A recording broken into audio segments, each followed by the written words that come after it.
एक प्यारी सी मुस्कुराहट के साथ आपका न्यू व्लॉग में स्वागत है। गाइस, आप लोग कैसे हो? मन तो बहुत ख़राब हो रहा है। जो मतलब पहलगांव में हुआ है वो उससे बहुत ही मन ख़राब हो रहा है। अब बज रहे हैं 5:30। देखना ज़रा। और अब मैं व्लॉग को स्टार्ट कर रही हूँ। वैसे स्टार्ट कर रही हूँ, छोटी छोटी क्लिप दिन में बना ली थी तो वो ही मैं आपको दिखाऊंगी कि क्या क्या हुआ। डेली रूटीन व्लॉग है। और देखो, किचन में भी बहुत चीज़ें हो जाती है संगवाने के लिए। क्या ख़त्म हो रहा है, क्या नहीं है, क्या मंगवाना है, क्या करना है। और तबीयत ठीक नहीं। गाइस, बच्चे तो आइसक्रीम खा रहे हैं लेकिन मैंने नहीं खाई आइसक्रीम। चाहे आप मानो चाहे मत मानो, बच्चे कह रहे मम्मी आइसक्रीम खा लो। मैंने कहा नहीं, मैं नहीं खाऊँगी, पहले पूरी ठीक तो हो जाऊँ, क्योंकि तबीयत तो सही से हो जाए। और हाँ, स्वीट वगैरह खा लेती हूँ। देखो, इस तरह की ये मिठाई जो है, और डिब्बा भी रखा हुआ है मिठाई का। अभी वो मैं आपको दिखाऊंगी। काजू की बर्फ़ी है, किसको खानी है?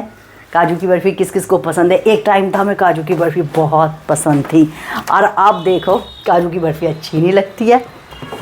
एक टाइम में बहुत पसंद थी और आज तो बस, क्योंकि अब क्या है, जल्दी चीज़ें मिल जाती हैं, जल्दी टाइम से पहले चीज़ें मिल जाती हैं, तो इसलिए वो जो इच्छाएँ हैं वो शौक़ भी ख़त्म होते जा रहे हैं। देखो, ये रही काजू की बर्फ़ी। तो मतलब इन्हें भी खाने को ना बच्चों का मन कर रहा है ना ही मेरा मन कर रहा है। जो मन करता है बच्चे वही खाते हैं। तो देखो, रखा है तो भी नहीं बच्चे खा रहे हैं। और मतलब फ्रूट्स वगैरह तो अच्छे लगते हैं, जैसे कि आजकल चल रहे हैं। खरबूजा यदि मीठा है तो अच्छा लगता है, और यदि देखो तरबूज है, जैसा तरबूज कहते हैं, मतीरा कहते हैं, बहुत छोटे छोटे से आए हैं, देखना ज़रा। पर मीठे बहुत निकल रहे हैं ये बहुत छोटे छोटे से हैं। कल तो एक बेटे ने ही खा लिया था रात को, और मैं इसे काटूंगी अभी। आज का व्लॉग बस डेली रूटीन का व्लॉग है। चलो व्लॉग को स्टार्ट करते हैं। और जो न्यू है वो चैनल को ज्वाइन कर लीजिए और नोटिफिकेशन ऑन कर लें, जिससे कि आपको प्यारे प्यारे व्लॉग मिलते रहे।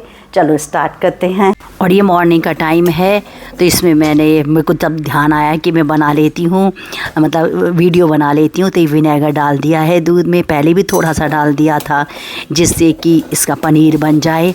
और जब बॉयल हो जाए जब ही आप विनेगर डालें। और देखो, धीरे धीरे ये फटने लगा है, जैसे कि पानी अलग हो जाएगा और ये पनीर अलग हो जाएगा। जब तक ऐसे ही बिल्कुल सफ़ेद सफ़ेद सा ना दिखने लगे तब तक आप इसको चलाते रहें। अभी इसमें थोड़ी सी कसर रह गई है, तो मैं सोचा थोड़ा सा और डाल देती हूँ विनेगर। अब बिल्कुल अलग अलग हो जाएगा, बिल्कुल पानी पानी सा अलग लगने लगेगा। और जितना ज़्यादा पानी सा लगेगा उतना ही मतलब ज़्यादा पनीर निकलेगा। देखो गाइस, ये निकल गया है। देखो, मैं आपको दिखाने की कोशिश कर रही हूँ। देखो, ऐसे ऐसे पानी सा अलग हो गया ना, और ये हो गया पनीर। अब इसको छानेंगे तो ये थोड़ा सा गाइस मुश्किल टास्क होता है, क्योंकि गरम होता है एकदम भगोने को पकड़ के, फिर इसको छानना ये थोड़ा मुश्किल है। ऊपर से वीडियो भी बनाना, सोच समझते हो कितनी मेहनत होगी। तो ये हमारी जो गुड्डो है वो ये कर रही है और मैं वीडियो बना रही हूँ। विनेगर तो मैंने ही डाला था गाइस। अब इसको हम ऐसे छन्नी रख दी है कि मतलब एक परात में कि सिंक विंक में ना डल जाए, इस तरह से छाना है। देखो कितनी भाप उठ रही है, कैमरे में भी भाप आ गई है। कि देखिए ज़रा, बिल्कुल बॉयल्ड, क्योंकि देखो नीचे भी निकल गया। देखो आ गई ना, कैमरे पे भी भाप आ गई है। वाह! और इस तरह से फिर इसको हम भगोने में ही रख देंगे, जो बच रहा है वो डाल देते हैं। और जैसे कि इसे भगोने में हम रख देंगे छन्नी को, तो फिर इसको पलट देंगे। इसको पलट देंगे तो बिल्कुल जैसा अब तो तुम्हें अलग अलग सा लग रहा होगा, ऐसे इसको पलट दिया है। ये हो गया है पनीर बनके तैयार।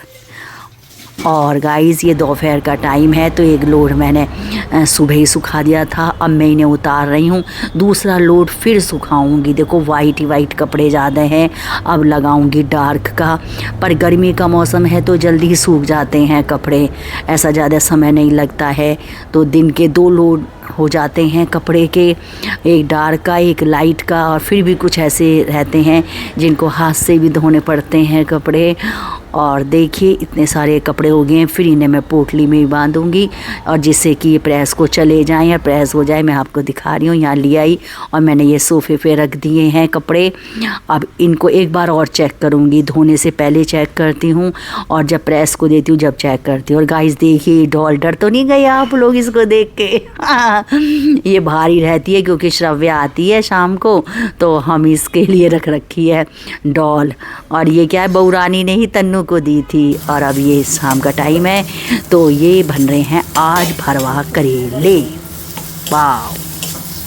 और गाइज़ आप ये सोच रहे होगे कि 5:30 बजे तो उसने व्लॉग स्टार्ट करा है, तो ये करेले का कैसे? तो ये गाइज़ ये एक दिन पहले का है, ज़्यादा कंफ्यूज मत होइए। और ये हल्के से हमने ना जो करेले बॉईल कर लिए थे, फिर इनको फ्राई कर रहे हैं। उधर उनका मसाला फ्राई हो गया है। और गाइज़ बर्तनों की भी आवाज़ आ रही होगी क्योंकि मैं वॉइस ओवर भी कर रही हूँ। जैसे जब व्लॉग स्टार्ट करा है ना, उसके बाद में ही मैंने वॉइस ओवर कर ली थी। इस तरह से हम इसमें भर लेते हैं मसाले को। और गाइज़ बहुत टेस्टी लगे थे भरवा। जैसे कि बेटा मेरा खाता नहीं है, लेकिन उसको भी मैंने लंच में दिए, मम्मी अच्छे लग रहे हैं, बस थोड़ा सा कम डालना। तो जो भर लिए ना, तो फिर हमने दोबारा ये फ्राई करे हैं। और मैं दिखाती हूँ, इस तरीके से ऐसे फ्राई करे हैं, बहुत टेस्टी लगे गाइस, बहुत ज़्यादा। इसमें कच्चा आम का मसाला डाला था, जैसे सूखा धनिया हो गया, कच्चा आम हो गया, प्याज को ग्रेट कर लिया, इस तरीके का मसाला बनता है। हल्दी, नमक, जो नॉर्मल मसाले होते हैं वही डलते हैं। अब इसको फिर भूनेंगे, इस तरह जितना भूनेंगे उतना अच्छा लगता है, उतना टेस्टी लगता है। और गाइस आज के व्लॉग में आपने देखा कि पनीर निकाला, करेले बनाए, कपड़े मतलब उतारे, उसके बाद में फिर मैंने वो मतलब प्रेस के लिए भी रखे, चेक कर करके मतलब पोटली में भी बांधे, जैसे चुन्नी में बांधे, वो भी काम किया। इसके बाद में फिर मैं सब्ज़ी भी लेके आई हूँ। आज फ्राइडे मार्केट है तो सब्ज़ी लेके आई हूँ, तो वो भी ये मेरे लिए एक फ्राइडे का काम होता है कि सब्ज़ी लानी है। तो मतलब काम तो है ही, देखो छोटा हो चाहे बड़ा हो, काम तो सारे करने पड़ते ही हैं। और देखिए ये मुझे बहुत सुंदर लगती है, ये मैं वहाँ से ट्रेड फेयर से लेके आई थी इस वाली मूर्ति को। राधा कृष्ण की मूर्ति है, तो ये लगाई हुई है। एक गणेश जी की भी है। और मतलब मेरे को बहुत पसंद है ये लकड़ी का काम। तो ये ऊपर से उभरी उभरी सी लगती है, देखना जरा, ये बहुत सुंदर लगती है। और जबकि इसको हो गए हैं, कितना साल हो गए, मतलब 8-9 साल तक इसको हो गए। बस इस पर क्या है, हम पॉलिश वगैरह करवा देते तो ये बिल्कुल नई सी हो जाती है। तो क्या है कि जब ज़्यादा दूध आ जाता है तो मैं जब ही पनीर निकाल लेती हूँ, क्योंकि हमारे गाय का दूध आ रहा है, तो उसका जिस दिन आता है तो मैं उस दिन अपने पनीर निकाल लेती हूँ। और बच्चों का इतना मन भर गया है पनीर से, पनीर खाने को तैयार ही नहीं है। मैं कह रही पनीर निकल गया है बच्चों, पनीर खा लो। और अब क्या हो रहा है कि सोच रही हूँ कुछ और काम देख लूँ। काम तो क्या है, कपड़ों को संगवाने का, करने का, यहाँ से वहाँ रखने का, ऐसे करने का। और आज बेटे की नाइट भी है, तो कह रहा मम्मी आज मेरी नाइट है। तो मैंने कहा अच्छा, तो फिर उसके खाना नहीं बनेगा, फिर वो वहीं खा लेता है। अब क्या करे, अब यहाँ से घर से आके जाता है तो फिर बहुत समय लग जाता है भाई। देखो आने जाने का ही रास्ता 20 से 25 मिनट का हो जाता है, तो समय भी लगता है। और अब देखो गाइस AC भी चलने लगे हैं क्योंकि गर्मी आ गई है। और बहुत बड़ा व्लॉग नहीं है गाइस, बस इस व्लॉग को मैं यहीं समाप्त करती हूँ। और मेरे चैनल को लाइक करें, सब्सक्राइब करें, और भाई देखो शेयर भी कर दिया करें। जब यहाँ तक पहुँचे हैं तो और आगे भी जाना चाहिए ना, आप लोगों का सपोर्ट रहेगा तो बहुत आगे जाएंगे। राधे राधे, जय।